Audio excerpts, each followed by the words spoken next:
नमस्कार, स्वागत है हमारे चैनल एजू किरण में। इसके पहले हम लोग राज्य और राज्य की कार्यपालिका के साथ साथ राज्यपाल और मुख्यमंत्री के साथ साथ राज्य के मंत्री परिषद के बारे में अध्ययन किया था। उसी के आगे आज हम लोग पढ़ेंगे भाग 8, जिसमें कि केंद्र शासित प्रदेश या संघ शासित प्रदेश जिसको हम यूनियन टेरिटरी के नाम से जानते हैं, उसके बारे में आज विस्तृत अध्ययन करेंगे। तो चलिए हम लोग देखते हैं।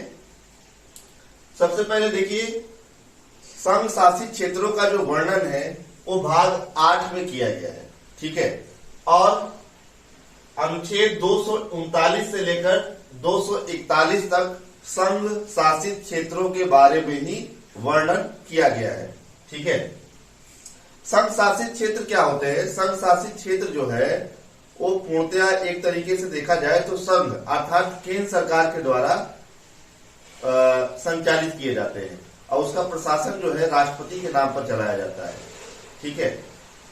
तो उसी को हम लोग संघ शासित क्षेत्र के नाम से जानते हैं।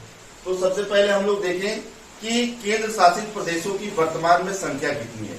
तो ध्यान देने की बात है कि केंद्र शासित प्रदेश वर्तमान में 8 है। सबसे पहले आता है सबसे बड़ा अंडमान निकोबार द्वीप समूह, ठीक है। दूसरे नंबर पर है दादर नगर हवेली, और इसी साल सरकार ने एक और केंद्र शासित प्रदेश को इसी में मर्ज कर दिया, जिसका नाम था दमन दीव। तो ध्यान देंगे, दादर नगर हवेली और दमन दीव दोनों मिलाकर एक ही केंद्र शासित प्रदेश बन गए हैं। तीसरे नंबर पर आता है चंडीगढ़, चौथे पे आता है दिल्ली, पांचवें पर पुडुचेरी, छठे नंबर पर लक्षद्वीप, सातवें पे जम्मू कश्मीर, आठवें पर लद्दाख, ठीक है। 370 जब जम्मू कश्मीर में लगाई गई तो जम्मू कश्मीर को 2 केंद्र शासित प्रदेशों में बांट दिया गया, ठीक है।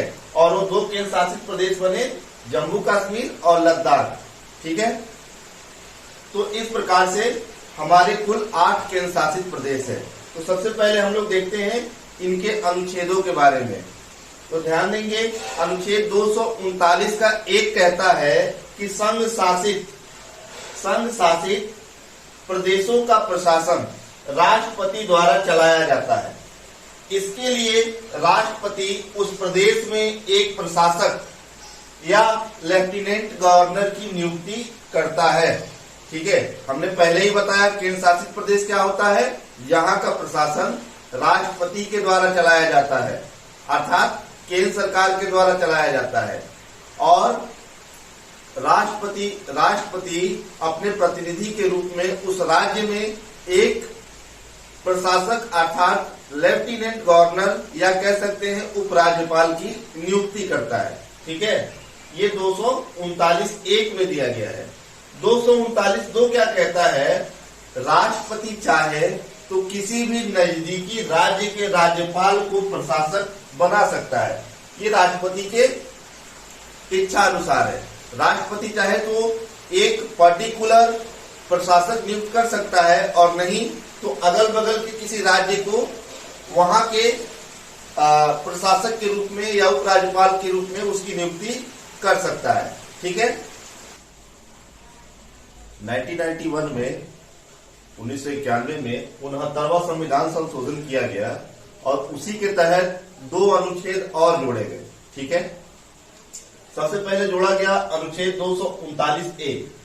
अनुच्छेद 239(a) जब बनाया गया तो ध्यान देंगे, दिल्ली को राष्ट्रीय राजधानी क्षेत्र यानी कि एनसीटी, नेशनल कैपिटल टेरिटरी घोषित कर दिया गया, ठीक है। राष्ट्रीय राजधानी क्षेत्र दिल्ली को अनुच्छेद 239(a) के तहत घोषित किया गया है, ठीक है। और साथ ही साथ दिल्ली में 70 सदस्यीय और पुडुचेरी में 30 सदस्यीय विधानसभा का गठन हुआ, ठीक है। तो आपको ये पता है कि यदि विधानसभा का गठन हो गया है तो वहां पर मुख्यमंत्री भी होगा, ठीक है। भाई विधायक बनेंगे तो विधायक जब बनेंगे तो प्रत्यक्ष रूप से जनता उनका चुनाव करेगी, और इस प्रकार से मुख्यमंत्री भी वहां पर होगा। तो ध्यान देंगे, हमारे यहाँ 8 केंद्र शासित प्रदेश है, जिसमें से मात्र 2 ऐसे राज्य हैं, 2 ऐसे केंद्र शासित प्रदेश हैं जहां पर मुख्यमंत्री भी होता है। ध्यान देने योग्य बात यह है कि मुख्यमंत्री जो है वो प्रशासक अर्थात एलजी यानी कि उपराज्यपाल के नीचे ही उसके दिशा निर्देशों के अनुसार ही काम करता है। ठीक, तो ऐसे 2 राज्य हैं, ये एक दिल्ली हो गया और पुडुचेरी, जहां पर केंद्र शासित प्रदेश होने के साथ साथ यहां पर विधानसभा का भी गठन किया गया है। ठीक, इसके बाद दूसरा अनुच्छेद जोड़ा गया 239B। 239B ये कहता है कि दिल्ली और पुडुचेरी के उपराज्यपालों को अध्यादेश जारी करने की शक्ति प्रदान की गई। मात्र 2 उपराज्यपाल ऐसे हैं, दिल्ली के और पुडुचेरी के, यानी कि जहां पर विधानसभा का गठन हुआ है वहां के उपराज्यपालों को यह शक्ति प्रदान की गई है कि वे वहां पर अध्यादेश जारी कर सकते हैं। अध्यादेश क्या होता है इसके पहले हम लोग पढ़ चुके हैं। यदि मान के चलिए वहां की विधानसभा नहीं चल रही है और यदि किसी कानून की अति आवश्यकता है तो उस कानून को राष्ट्रपति अध्यादेश के रूप में जारी कर सकता है। ठीक है, बशर्ते उस अध्यादेश को जब वहां की विधानसभा का अगला सत्र चलेगा तो वहां पे पास कराना अनिवार्य है। ठीक है, और यदि वो पास नहीं होता है तो अध्यादेश अपने आप स्वतः समाप्त हो जाता है।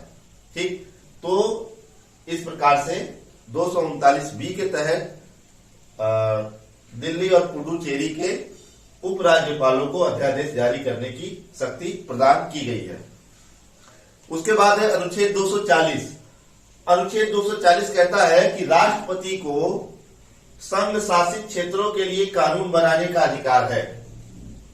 संघ शासित यानी कि यूनियन टेरिटरी के लिए यदि कोई कानून बनाना है तो राष्ट्रपति के पास ये सर्वाधिकार है कि वो उस केंद्र शासित प्रदेश के लिए लॉ बना सकता है।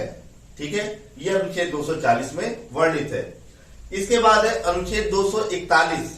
अनुच्छेद 241 जो है इससे काफी प्रश्न पूछे जाते हैं और सबसे महत्वपूर्ण यही चीज है, केंद्र शासित प्रदेश, जितने भी केंद्र शासित प्रदेश है उनका एक उच्च न्यायालय होगा। ठीक है, उनका एक उच्च न्यायालय होना अनिवार्य है। ठीक है, तो उनके उच्च न्यायालय कौन कौन से हैं वो हम लोग देख लेते हैं। प्रत्येक केंद्र शासित प्रदेश का एक अपना उच्च न्यायालय है, उसको हम लोग देख लेते हैं।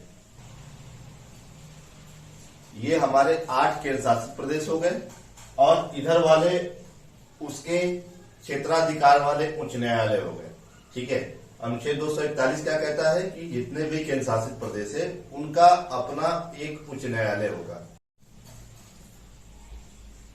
सबसे पहले देखेंगे अंडमान निकोबार का उच्च न्यायालय जो है वो कोलकाता उच्च न्यायालय के क्षेत्राधिकार में आता है।